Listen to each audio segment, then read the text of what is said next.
Episode की शुरुआत में दिखाते हैं कि बाइजिन खुद को अवेकन कर रहा होता है, जहाँ पर उसके तरफ में ब्लैक कलर का एनर्जी आकर उसको बॉडी में समाने लगता है और इसी तरह से करके उसके बॉडी में 6 तरह की एनर्जी आकर समा जाता है, जो कि उसके लिए काफ़ी ज़्यादा खतरनाक होने लगा होता है।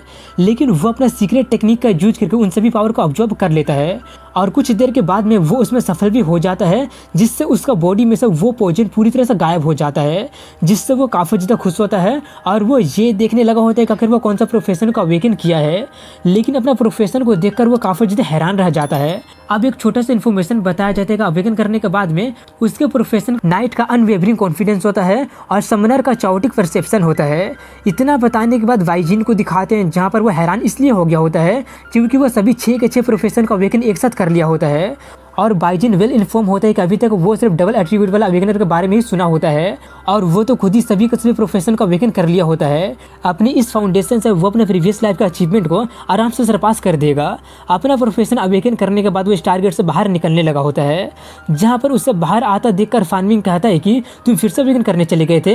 कितनी बार मैं तुमसे कहूँ कि तुम सिर्फ रिसोर्सेज को वेस्ट कर रहे हो। मैंने तुम्हें पहले वार्न किया था ना, स्लम में जाकर रहो ताकि तुम वहाँ पर कुछ दिनों तक जिंदा भी रह पाओगे। लेकिन लगता है कि उसका बात को पूरा करने से पहले ही बाइजिन उसे भाड़ में जाने के लिए बोलकर इग्नोर करके वहाँ से चला जाता है। उसका उस बर्ताव से फानविंग काफ़ी ज़्यादा शॉक्ड रह जाता है, लेकिन जल्दी से होश में आकर चिल्लाने लगा होता है कि आखिर मुझसे ऐसे बातें करने की तुम्हारी हिम्मत कैसे हो गया। ये बोलकर वो सोचता है कि मैंने उसे अपने हाथों से पॉइजन दिया था, लेकिन फिर भी वो अभी तक जिंदा क्या कर रहा है। अगर ऐसी बात है तो मुझे उसे खुद ही मारना पड़ेगा। इतना सोचकर वो अपना नाइफ निकाल कर कहता है कि अब तो तुम अपने भाई की भी बात नहीं मानोगे क्या। आज मुझे तुम्हारे पेरेंट्स के बदले में तुम्हें सबक सिखाना पड़ेगा।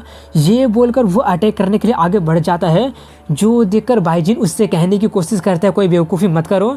लेकिन तब तक फानविंग उससे काफ़ी करीब पहुंच गया होता है और कहता है कि मर्सीलेस होने के लिए मुझे ब्लेम मत करना। उसका अटैक को देखकर बाइजिन सोचते हैं कि bronze level talent speed E rank thief skill का स्नेक अटैक, ये तो सच में मुझे मारना चाहता है, लेकिन ये थीप तो छिप कर स्नेक अटैक करने के बजाय सामने से मुझे मार रहा है। कितना बड़ा बेवकूफ़ है। इस तरह के स्किल यूज करने से वो पूरी तरह से अपने आप को खुला छोड़ देता है। और मेरे पास तो सभी प्रोफेशन भी है, अगर हमारे बीच में लेवल गैप होता भी है फिर भी मैं ही जीतूंगा। ये बोलकर वो उसके गाल पर एक पंच कर देता है, जिससे वो काफ़ी दूर फेंका जाता है। जो देखकर सभी लोग काफ़ी ज़्यादा हैरानी से कहने लगे होते हैं कि क्या वो यूजलेस बाइजिन फानविंग को मार के फेंक दिया है, और वो भी सिर्फ एक ही पंच में। आखिर ये कैसे हो गया है। वहीं पर अपने आप को संभालते हुए फानविंग सोचने लगा होता है कि आखिर ये पॉसिबल कैसे हो सकता है, जरूर ये कोई गलती ही होगा। वहीं पर बाइजिन काफ़ी ज़्यादा थक गया होता है, क्योंकि वो अभी अभी अपना प्रोफेशन का अवेकन किया होता है और वो किसी तरह का कोई भी स्किल का भी नहीं सीखा होता है या फिर कोई भी टैलेंट को अक्वायर नहीं किया होता है। बाइजिन उससे किसी तरह से उससे डील करने के बारे में सोच ही रहा होता है कि तभी वहाँ पर चाहे वो आते हुए उससे कहते हैं कि फानविंग तुम उस बंदे पर अटैक कर रहे हो जो कि अभी अभी खुद को अवेकन किया है, क्या तुम जेल वेल तो नहीं जाना चाहते हो ना। उसे देखकर फानविंग कहता है कि बाइजिन पिछले कुछ महीने में कई बार अवेकनिंग ट्रायल के लिए अप्लाई किया है और वो भी फ्री में, इसलिए अपना पावर को गलत यूज़ करने के लिए तुम्हें तुम्हारे पोजीशन से डिसमिस कर देना चाहिए। चाहे वो उससे कहता है कि मैंने अपना पावर को बाइजिन के लिए यूज किया है या फिर नहीं किया है, इससे तुम्हारा कोई भी लेना देना नहीं है। और अगर बाइजिन अपना प्रोफेशन को अवेकन किया है या फिर नहीं किया है, अगर तुम अंधे नहीं होगे तो आराम से देख सकते हो। ये सुनकर वहाँ पर मौजूद सभी लोग बाइजिन के बारे में ही बातें करने लगे होते हैं। उन सभी लोगों की बातें सुनकर फानविंग काफ़ी ज़्यादा हैरानी से सोचने लगा होता है कि ये तो इम्पॉसिबल है, आखिर ये हो कैसे गया। मैं ही काफ़ी सालों से उसे जहर दे रहा था, आखिर उतना ज़्यादा कमज़ोर बॉडी कैसा अवेकन कर सकता है। एक तरफ में वो ये सोच कर काफ़ी ज़्यादा हैरान हो रहा होता है, तो दूसरी तरफ में चाय वो जाकर बाइजिन को चेक करके कहता है कि तुम तो वॉरियर प्रोफेशन का अवेकन किए हो, ये एक्सप्लेन कर रहे हैं कि तुमने उतना ज़्यादा एक्सप्लोसिव पंच कैसे कर दिया। ये सुनकर सभी लोग फिर से बातें करने लगे होते हैं कि ये फानविंग तो सच में बहुत बड़ा इडियट है, एक वॉरियर के सामने अपने एडवांटेज को गिव अप करके बहुत ही बड़ा बेवकूफ़ी कर दिया है। उनकी बातें सुनकर बाइजिन सोचते हैं कि अगर उन्हें पता चल जाता है कि मैंने सभी के सभी 6 के 6 प्रोफेशन का अवेकन कर लिया है तो वो जानकर तो वो सभी के सभी लोग शॉक के मारे ही मारे जाएंगे और मैं भी बहुत ही बड़ा मुसीबत में पड़ जाऊंगा। अच्छा हुआ कि मेरे पास एक और मेरा स्किल था जिसका यूज करके मैंने सिर्फ वॉरियर प्रोफेशन को भी रिलीज किया है।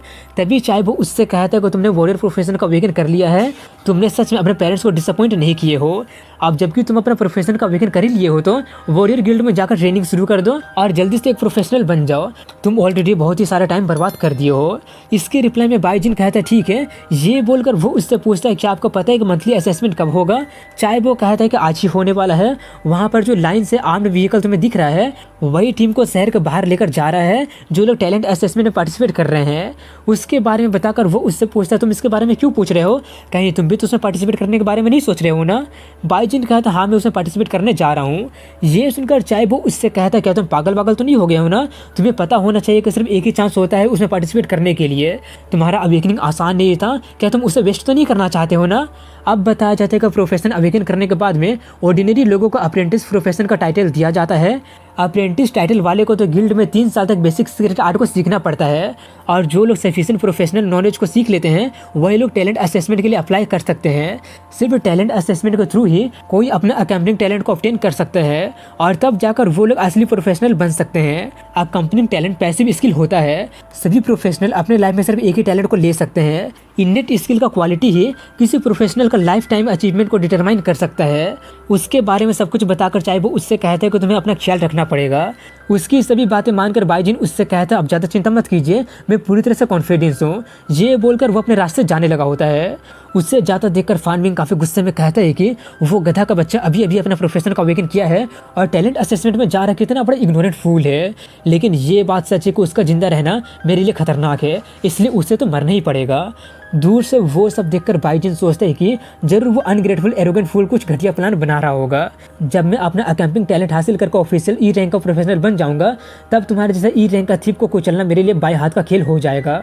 ये बोलकर वो जाने लगा होता है, जहाँ पर बताया जाता है कि ये सिटी स्टार गेट के लाइट से घेरा हुआ है, और सिटी गोल्ड रैंक का टैलेंट 10,000 में से सिर्फ एक को मिलता है, सिल्वर रैंक का टैलेंट 1,000 में से किसी एक को मिलता है, ब्रोंज रैंक का टैलेंट 100 में से किसी एक को मिलता है, और ब्लैक रैंक का टैलेंट 10 में से किसी एक को मिलता है। तो वहीं पर ज़्यादातर लोगों को इंफीरियर रैंक का टैलेंट मिलता है, और लाखों या करोड़ों में से सिर्फ एक ही बंदा होता है जो कि एपिक रैंक का हासिल करने में सफल हो पाते हैं। अपनी इस नई लाइफ में बाईजिन एपिक रैंक को हासिल करने के बारे में सोच रहा होता है। उसके सोचने को कुछ देर बाद का सीन दिखाया जाता है, जहाँ पर वो सभी लोग उस जगह पर पहुँच गए होते हैं जहाँ पर सभी लोग बातें कर रहे होते हैं कि वो जरूर इस बार ब्रोंज लेवल को टैलेंट हासिल कर लेगा। इसी तरह की बातें सभी लोग कर रहे होते हैं, लेकिन उन्हीं सभी लोगों में से अलग बाईजिन को दिखाते हैं जो कि किताब पढ़कर आगे बढ़ रहा होता है और भी इन्फॉर्मेशन को गैदर कर रहा होता है, और बिना किसी पर ध्यान दिए आगे बढ़ रहा होता है। उससे देखकर सभी लोग कहने लगे होते हैं, अरे ये तो वही बाईजिन है ना जो कि अभी अभी अवेकन किया है। वो हमेशा अपने पेरेंट का क्रेडिट पर डिपेंड होकर हर साल अवेकन करने के लिए अप्लाई करते रहता था। इतना बार अप्लाई करने के बाद तो कोई पिग भी अवेकन कर ही लेगा, और यहाँ पर किताब पढ़ रहा है, लगता है कि वो अवेकन करने के बाद डम बन गया है। उन सभी लोगों की बातें सुनकर बाईजिन सोचता है कि 3 साल तक गिल्ड में पढ़ाई करने के बाद ये लोग अप्रेंटिस बने हैं, लेकिन फिर भी ये लोग कितना ज़्यादा इग्नोरेंट है। ये भी बिल्कुल क्रिस्टल क्लियर है कि जो भी मेजर गिल्ड डिस्क्लोज करता है वो चीप और बेसिक नॉलेज होता है। रियल इन्फॉर्मेशन तो हाई रैंक के प्रोफेशनल में सर्कुलेट होते रहता है, और वो लोग तो ये भी नहीं जानते हैं कि स्टारलाइट गिफ्ट का टेस्ट में ताकत ही सबसे जरूरी नहीं होता है, बल्कि विजडम, विल और करेज भी इंपॉर्टेंट होता है। तभी एक वायलेट हेयर कलर की लड़की को दिखाते हैं जो कि अपने 2 बॉडीगार्ड के साथ आई होती है। उसे देखकर सभी लोग कहने लगे होते हैं कि ये तो लिन फैमिली की लिंसी है ना, 11 साल में अवेकन करके टॉप जीनियस वो बन गई थी। काफ़ी अजीब बात है कि वो अपने प्रोफेशनल अवेकन करने के बाद 5 साल के बाद यहाँ पे क्या कर रही है। उसे तो असेसमेंट में काफ़ी टाइम पहले पार्टिसिपेट कर लेना चाहिए था ना, लेकिन वो अभी यहाँ पे क्या कर रही है। वेल जब ये जीनियस का वर्ड हम लोग नहीं समझ सकते हैं। उसके बारे में सुनकर बाईजिन उसे देखकर सोचते हैं कि रिच फैमिली की बच्ची है। वेल उसका ऑरा उतना स्ट्रॉन्ग तो लग नहीं रहा है, ऑर्डिनरी अप्रेंटिस से ज़्यादा स्ट्रॉन्ग नहीं है, लेकिन उसका सोल काफ़ी ज़्यादा कंडेंस लग रहा है। तभी स्टारलाइट गिफ्ट का ग्रेव कीपर को दिखाते हैं जिसमें 34 साल का शाइगोंग डॉन सिटी का आर्चर गिल्ड का हायर रैंक का डीकॉन होता है, और उसका कॉम्बैट एबिलिटी सी रैंक का होता है। दूसरा 36 साल का धुआन शाह नाम का बंदा होता है, और वो डॉन सिटी का वॉरियर गिल्ड का हाई रैंकिंग डीकॉन होता है, और उसका कॉम्बैट एबिलिटी भी सी रैंक का होता है। धुआन कहा था, मैंने सुना कि लिन फैमिली की लड़की 11 साल की उम्र में आर्चर प्रोफेशन को अवेकन कर ली थी। वो काफ़ी सालों तक प्रिपेयर की है, लगता है कि तुम्हारा आर्चर गिल्ड को कोई खजाना मिलने वाला है। शाइगोंग उससे कहता ज़्यादा जल्दी जज मत करो, टैलेंट असेसमेंट तो चांस पर डिपेंड करता है। ये सब बोलने के लिए अभी काफ़ी जल्दी हो रहा है।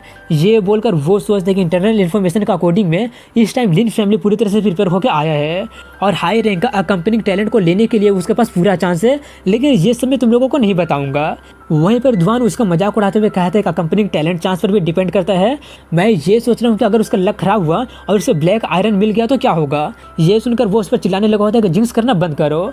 उन्हें लड़ता देखकर बाकी के ग्रेव कीपर सभी लोगों को उसमें भेजने के लिए पहले अपने एंसेस्टर को थैंक्स करने के लिए कहता है, उसके बारे में कुछ बताता है, और वहाँ पर जाने का पोर्टल को खोल देता है जिसमें सभी लोग जाने लगे होते हैं। और इसी के साथ यहीं पर इस एपिसोड की एंडिंग हो जाती है। तो मैंने अपना एक टेलीग्राम चैनल को भी ओपन किया है जिसे आप लोग ज्वाइन कर सकते हैं, जिसका लिंक डिस्क्रिप्शन में है। तो मिलता हूँ कल अगली वीडियो में, तब तक के लिए हैव अ गुड डे।